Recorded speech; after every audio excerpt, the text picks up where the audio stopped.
बीवी हो तो ऐसी। 2 माह से रोजाना कोई मेरे दरवाजे पर कचरा फेंक कर चला जाता। बड़ी कोशिश के बावजूद भी वो पकड़ में नहीं आया।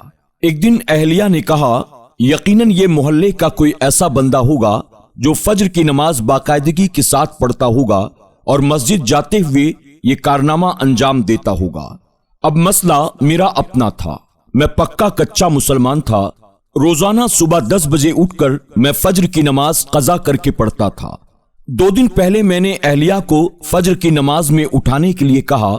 ये सुनते ही अहलिया तो परेशान हो गई कि आज सूरज मगरिब के बजाय मशरिक से कैसे निकल रहा है। खैर, उन्होंने मुझे अगले रोज नमाज फज्र के लिए उठा दिया। उठने के बाद मैंने खिड़की के नीचे झांक कर देखा तो वहां पर कचरा मौजूद नहीं था। मैंने फटाफट वजू किया, खिड़की के पास मुसल्ला लगाकर फटाफट 2 रकात नमाज सुन्नत अदा की और फिर से जाकर देखा तो कचरा दरवाजे पर पड़ा हुआ था। खैर, 2 रकात फर्ज पढ़कर मैं दोबारा सो गया। अगले दिन सुन्नत के बजाय फज्र पढ़ते हुए कचरा फेंक दिया गया। 4 दिन इसी तरह गुजर गए, लेकिन कचरा फेंकने वाले को मैं न पकड़ सका। 5वें दिन अहलिया कहने लगी कि आप फज्र की नमाज पढ़ने लगे हैं तो आप मस्जिद में जाकर बजमात अदा कर लिया करें। अहलिया की ये बात मेरे दिल को लग गई। 5वें दिन सुन्नत घर पर अदा करने के बाद 15 मिनट पहले ही दरवाजे पर कुर्सी लगाकर मैं बैठ गया और मोहल्ले के नमाजी हजरात को आते जाते देखने लगा कि आखिर किस नमाजी के हाथ में कचरे की थैली है। लेकिन अफसोस, सारे खाली हाथ आते हुए नजर आए। नमाज पढ़कर आया तो दरवाजे पर कचरा मौजूद नहीं था। 1 हफ्ते पाबंदी के साथ बजमात नमाज अदा करने के बाद मैंने अहलिया से कहा, अब कचरा फेंकने वाला शायद डर गया है, अब आप भी मुझे फज्र के वक्त मत उठाना। अहलिया कुछ नहीं बोली। अगले दिन अहलिया ने मुझे नहीं उठाया, अलबत्ता मेरी खुद ही आंख खुल गई। खिड़की से झांक कर देखा तो कचरा दरवाजे पर मौजूद था।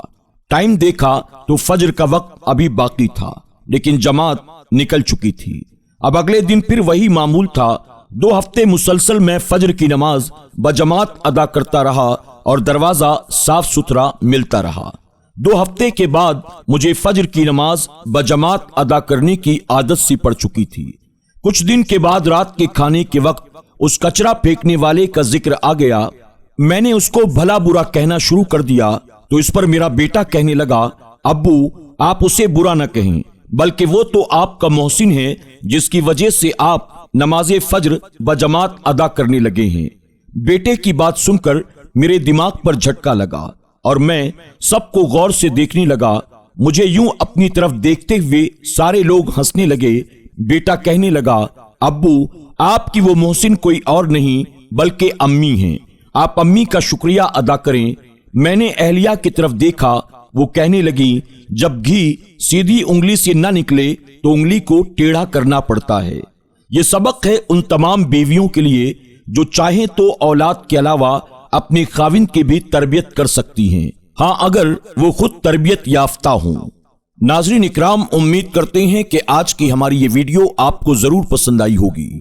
आज की वीडियो के जरिए जो पैगाम हम आपको देना चाहते हैं, उम्मीद है कि आप हमारे उस पैगाम को अच्छी तरह से समझ गए होंगे।